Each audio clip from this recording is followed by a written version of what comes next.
ಮಾತಿಗೆ ಯೇಸು ಎಲೆ ಎಲೆ ಲಮಾ ಸಬಕ್ತಾನಿ ಅಂದರೆ ನನ್ನ ದೇವರೇ ಏಕೆ ನನ್ನನ್ನು ಕೈಬಿಟ್ಟಿದಿ ಎಂದು ಮಹಾಧ್ವನಿಯಿಂದ ಕೂಗಿದನು. ಆಮೆನ್. Hallelujah. Hallelujah. So ಯೇಸು ಸ್ವಾಮಿ ಇಲ್ಲಿ ಹೇಳ್ತಾನೆ, आता येशू ख्रिस्त इथे ಏಲಿ सांगतो, ಏಲಿ ಲಾಮಾ ಸಬಕ್ತಾನಿ. येली येली लमा सबक्तानी. ಅಂದ್ರೆ ಅರ್ಥ ನನ್ನ ದೇವರೇ म्हणजे माझ्या देवा ಯಾಕೆ ನನ್ನನ್ನು ಕೈ ಬಿಟ್ಟಿರಿ? तू माझा त्याग का केलास? Hallelujah. Hallelujah. ಯೇಸು ಸ್ವಾಮಿ ಸಿಲುಬೆಯಲ್ಲಿ ಚಚ್ಚರಿಸುವಾಗ ಯೇಸು ಕ್ರಿಸ್ತ ಇರುವಾಗ ತುಂಬಾ ನೋವು ಹೊಂದಿಕೊಂಡವರಾಯಿತು. येशू ख्रिस्त वधस्तंभावर खेळण्याच्या वेळेमध्ये त्यांनी लई व्याकुळ होता त्यांचा. ಯಾಕಪ್ಪ ಕೈ ಬಿಟ್ರಿ ಅಂತ ಹೇಳಿದ. त्यांनी हे बापा कशाला तू मला सोडलं? ನೋಡಿ, ಹಂಗಿದ್ರೆ ಎಲ್ಲ ಶಕ್ತಿ ಎಲ್ಲ ಬಲ ಇದ್ದು ಎಲ್ಲ ದೇವದೂತರುಗಳು ಎಲ್ಲ ಇದ್ದು ಕೂಡ ತಂದೆಯವರೇ ನೆನೆಸಿದರೆ, ಒಂದು ಚರಣ ನೆನೆಸಿದರೆ ಮಗನನ್ನ ವಿಮೋಚಿಸಬಹುದು. बघा किती सामर्थ्य आहे, किती ऐश्वर्यवान. जर स्वर्गीय पिता जर असा आज्ञा दिले, दूतांना पाठवून येशूला वाचू शकते. पण ದೇವರು ಏನೋ ನಡೆಯಲಂತ ತರ ಅವ್ರು ಕೂತ್ಕೊಂಡು ಮೇಲೆ. पण स्वर्गीय पिता तिथे काय करतात मला काही माहित नाही असं सारखा परमेश्वर बसला. ಎಲ್ಲ ನೋಡ್ಕೊಂಡು ಹಂಗೆ ಇರ್ತಾರೆ. सगळं पाहून परमेश्वर शांत बसला. ದೇವರು ಅನಿಸಿದರೆ ಯೇಸು ಹೇಳಕ್ಕಾಗಿಲ್ಲ, ಯಾಕೆಂದ್ರೆ ತಂದೆ ಕಳಿಸಿದರು. हे आता येशू मागू शकत नाही, कारण पिता स्वतः पाठवला. ಅಂದ್ರೆ ಯೇಸು ದೇವರು ನೋಡಿ ಯಾಕೆಪ್ಪ ನನ್ನ ಕೈ ಬಿಟ್ರಿ ಅಂತ. पण या वेळामध्ये माझ्या देवा तू का त्याग केलास? ನೋಡಿ, ಇದೆಲ್ಲ ಒಂದು ಲವ್ ಆಫ್ ಹ್ಯುಮ್ಯಾನಿಟೀಸ್. ते एक माणसाच्या एक प्रीತಿ. Hallelujah. Hallelujah. ನಿಜ ನೋಡಿ, ಎಲ್ಲ ದೇವರಿಗೆ ಬಲ ಇರುತ್ತದೆ, ಆದ್ರೂ ಏನು ಗೊತ್ತಿಲ್ಲ ತರ ನಮ್ಮ ತಂದೆಯವರು ಇರ್ತಾರಲ್ಲ ಅಂತ ಯೇಸುವೆ ಕಣ್ಣೀರು ಬಿಟ್ಟು ಸತ್ಯವಾಗಿ ನನ್ನ ದೇವರೇ ಯಾಕೆ ನನ್ನನ್ನು ಕೈ ಬಿಟ್ರಿ ಅಂತ ಹೇಳಿ.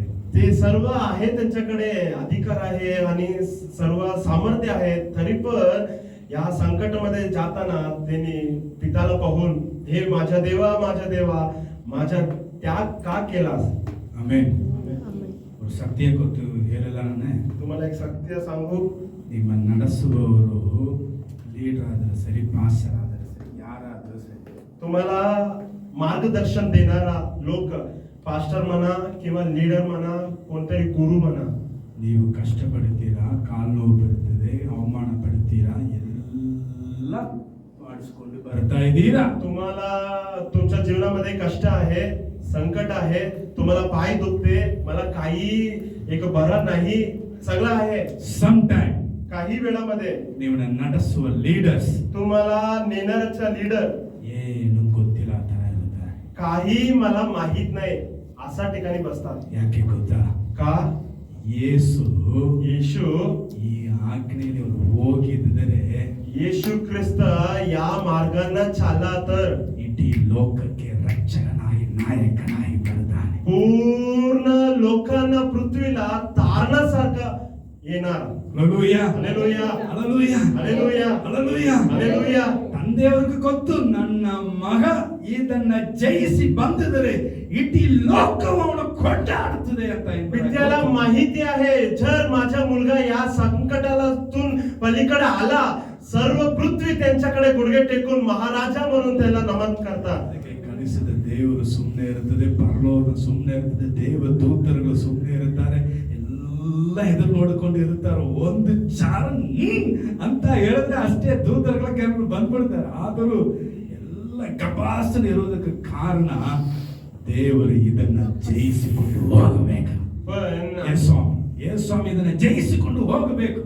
पण पिता आणि देवदूत स्वर्ग ते सर्व हात जोडून शांत बसले, कारण येशू जरा या परीक्षामध्ये जिंकून पुढे आले ना, येईपर्यंत ते सर्वजण वाट थांबलेला. Hallelujah. Hallelujah. Hallelujah. ಅದೇ ರೀತಿ तसंच ನಿಮ್ಮನ್ನು ನಡೆಸೋದು. ಯಾಕೆಂದ್ರೆ ನನ್ನ ನಡೆಸಿದ ಲೀಡರ್ಸ್ ಕೂಡ ನಾನು ಕಷ್ಟಪಡುವಾಗ ಯಾಕೆ ಮಗನೇ ಅಂತ ಮುದ್ದಾಗಲು ಕದ್ದಲು ಮುದ್ದನ್ನು ಕೊಟ್ಟಲ್ಲ. कारण म्हणजे मला मार्गदर्शन दिलेल्या लीडर्स आणि नायक मला संकट वेळेमध्ये काय झालं बाबा, अरे बाबा लागलं काय, असं काय विचारलं नाही. ನಾನು ಸೇವೆಯಲ್ಲಿ ಪ್ರಾರಂಭದ ಸೇವೆಯಲ್ಲಿ त्यांनी सेवा करताना प्रारंभी ನಾನು 15 ದಿವಸ ನಮ್ಮ ಮನೆಯಲ್ಲಿ ಕರೆಂಟ್ ಇಲ್ಲದೆ, ಕರೆಂಟ್ ಬಿಲ್ ಕಟ್ಟಕ್ಕೆ ಆಗದೆ, ಕರೆಂಟ್ ಇಲ್ಲದೆ ನಾನು ಕೂತಿದೆ, ಊಟಕ್ಕೆ ಊಟ ಇಲ್ಲದೆ, ಮಕ್ಕಳು ಕೊಡುವಂತ ಅಂದ ಸತ್ತು ಊಟ ಆಗ್ತಲ್ಲ, ಅಂಗನವಾಡಿಯಲ್ಲಿ ಕೊಡ್ತಾರಲ್ಲ, ಅದನ್ನ ಎತ್ಕೊಂಡು ನಾನು ನನ್ನ ಮಗು ನನ್ನ ಪಾಪಕ್ಕೆ ಬ್ಲಸ್ಸನಿಗೆ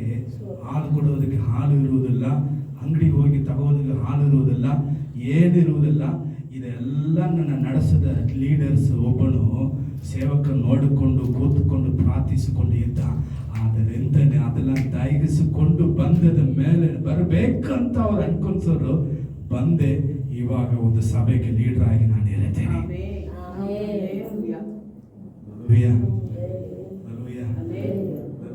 ಪ್ರತಿಯೊಬ್ಬರು ಸಂಕಟಗಳನ್ನ ದಾಟಿ ಹೋಗಬೇಕು. प्रत्येक लोक त्यांच्याकडे आलेल्या संकटाच्या वेळामध्ये आम्ही पलीकडे जायला पाहिजे. ಕಷ್ಟಪಟ್ಟಿದ್ದೀರಾ? कष्ट सोपवलं काय? ಎಲ್ಲ ಪಟ್ಟಿದ್ದೀರಾ ಏನು ಗೊತ್ತಿಲ್ಲ. मी कष्ट सहन केले मला माहित नाही. ನನ್ನ ಅಪ್ಪನ ಮನೆಯಲ್ಲಿ ಕೋಟಿ ಲೆಕ್ಕಕ್ಕೆ ಜಾಗ. माझ्या बापाच्या घरी कोटी ते तिथे जागा आहेत. ಊಟಕ್ಕೆ ಕಮ್ಮಿ ಇಲ್ಲ. ते खायला पण काही कमी नाही तिकडे. ನಮ್ಮ ಸ್ವಂತ ಊರಲ್ಲಿ ನಾವೆಲ್ಲ ಅರಸನಾಗಿ ಜೀವನ ಮಾಡಿದೆ. आपल्या स्वतः गावामध्ये राजाप्रमाणे आम्ही फिरत होतो. ಇವಾಗ ಹೋಗಲು ನನ್ನ ಊರಲ್ಲಿ ನಾವು ಅರಸನು.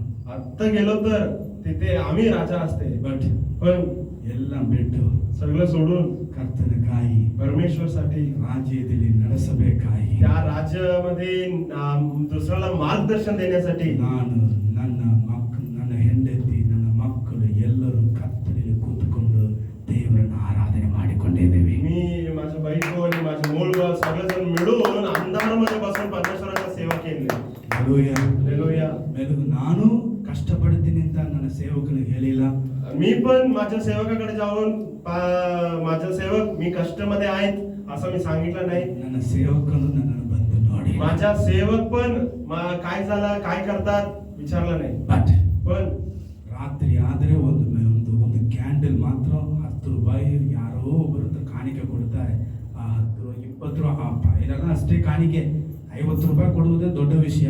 या पहिल्या दिवशी 10 रुपये तेवढंच देतं दानार, पण 50 दिलं तर ते महाग.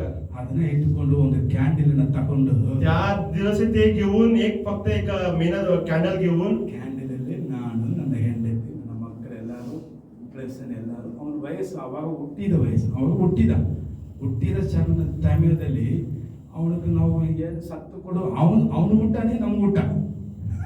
त्या परिस्थितीमध्ये ब्लेसन तेव्हा जन्म झाला होता. Hallelujah. Hallelujah. Hallelujah. Hallelujah. Hallelujah.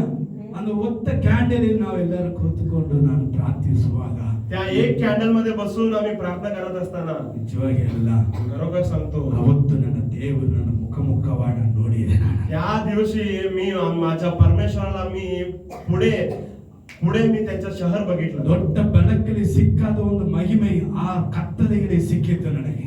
कुठे मिळेना एक महिमा त्या अंधारामध्ये मला सापडले. ದೇವರು ವರಗಳೆಲ್ಲ ತುಂಬಿಸಿದ್ರು. देवाच्या वरदानमुळे परमेश्वर मला भरून दिले. ಮುಂಚಿತವಾಗಿ ನಾನು ಸಾಧಾರಣ ಒಂದು ಸೇವಕರಾಗಿದ್ದೆ. त्याच्या आधी मी एक सामान्य सेवक होतो. ವರಗಳು ಇಲ್ಲ, काय वरदान नव्हतं, ಅಭಿಷೇಕ ಇಲ್ಲ आणि अभिषेक नव्हतं. ಬಟ್ पण ಆ ರಾತ್ರಿಯನ್ನ ನಾವು ಕರ್ತನಿಗೆ ಸಮ್ಮುಖದಲ್ಲಿ ಕೂತ್ಕೊಂಡು ಧೈರ್ಯ ಸಂತೋಷ ಆರಾಧನೆ ಮಾಡುವಾಗ ದೇವರು ಬೆಂಕಿಯಾಗಿ ನನ್ನ ಮೇಲೆ ಇಳಿದು ಬಂದವನು. पण त्या रात्री पण मी आराधना करून स्तवन करून प्रार्थना करत असताना परमेश्वराचे सामर्थ्य भरपूर माझ्या अंगावर उतरून आले. ಅಭಿಷೇಕದ ನೆರವು ತುಂಬಿಸಿದ್ರು, ವರಗಳಿಂದ ತುಂಬಿಸಿದ್ರು, ಅದ್ರ ಮೇಲೆ ಸೇವೆ ಬೆಂಕಿ ಆಯಿತು. अभिषेकामुळे परमेश्वर भरला आणि वरदानमुळे परमेश्वर भरला. त्यानंतर सेवा रोज आणि रोज वाढून गेले. हालेलुया. हालेलुया. ನಾನು ಅತ್ತೆ ಆ ಟೈಮಲ್ಲಿ ಯಾಕೆಪ್ಪ ಇಂಥ ಒಂದು ಕೆದಿ ಅಂತ ಅತ್ತೆ ನನಗಾಗಿ मी पण रडलो. ಮಕ್ಕಳು ಸೇರಿ ಕೊಡ್ಕೊಂಡು ಕಷ್ಟಪಡ್ತಾರಲ್ಲ ಇದನ್ನ ನೋಡಿ 15 ದಿವಸ ಫ್ಯಾನ್ ಇಲ್ಲ, ಗ್ರೈಂಡರ್ ಇಲ್ಲ, ನೋ ಮಿಕ್ಸಿ, ನೋ ಏನು ಊಟ, ನಥಿಂಗ್ ಎಲ್ಸ್. ಏನಿಲ್ಲ. 15 दिवस काय लाईट नाही, पंखा नाही आणि मिक्सी ग्राइंडर वॉशिंग मशीन काही नाही. ಇವಾಗ ಮಿಕ್ಸಿ ಓಡೋದಾದ್ರೆ ನಮ್ಗೆ ಊಟ. आता मिक्सी चालू झाला त्यानंतर मला काय ಇವಾಗ मिळतं. ಮಿಕ್ಸಿ ಇರುತ್ತದೆ, ಎಲ್ಲ ಇರ್ತದೆ, ಮನೆಯಲ್ಲಿ ಊಟ ಮಾಡ. आता मिक्सी ಊಟ ಹಾಕಲ್ಲ. आता मिक्सी आहे, सगळं आहे, पण आता अन्न मिळत नाही. ಮನೆಯಲ್ಲಿ ಜಗಳ, घरामध्ये भांडण, ಸಮಾಧಾನ ಇಲ್ಲ. काही लोक कुटुंबामध्ये समाधान नसते. ಬಾಯಿ ಬಚ್ಚಿಕೊಂಡು ಸುಮ್ಮನೆ ಇರಬೇಕಲ್ಲ, ಬಾಯಿ ಬಚ್ಚಿಕೊಂಡು ಜಗಳ ಬರ್ತದೆ. आता एक कुटुंबामध्ये सगळं आहे पण तोंड गप बसून संसार जगत नाही, काहीतरी करतात. ಅವಾಗ ನಮಗೆ ಏನೇ ಇಲ್ಲ. त्या दिवशी काय नव्हतं बाबा, ಬಟ್ पण ನನ್ನ ಹೃದಯದಲ್ಲಿ ಸಮಾಧಾನ ತುಂಬಿ ಇರುತ್ತೆ. माझ्या हृदयामध्ये समाधान भरपूर होतं. ಅವತ್ತು ದೇವರು ತುಂಬಿಸಿದ ಅಗ್ನಿ ಇವತ್ತುವರೆಗೂ ಹತ್ತಿ ಉರಿಯುತ್ತಾರೆ. त्या दिवशी परमेश्वर टाकलेला एक आग आता पण जळत आहे. ಆಯ್ತು, 10 ವರ್ಷ ಮೇಲೆ ಆಗಿದೆ. 10 वर्ष झाला. 10 ವರ್ಷದಿಂದ ದೇವರು ಅವತ್ತು ಕೊಟ್ಟಿದ್ದ ಅಗ್ನಿಯಿಂದ ದೇವರು ಇವತ್ತುವರೆಗೂ ನಮ್ಮನ್ನು ನಡೆಸ್ಕೊಂಡು ಬರ್ತಾರೆ. 10 वर्षापासून परमेश्वर त्यांच्या कृपाने, त्याच्या सामर्थ्याने मार्गदर्शन देऊन ನೋ ಪೇನ್ ನೋ ಗೇನ್. तुम्हाला जर दुःख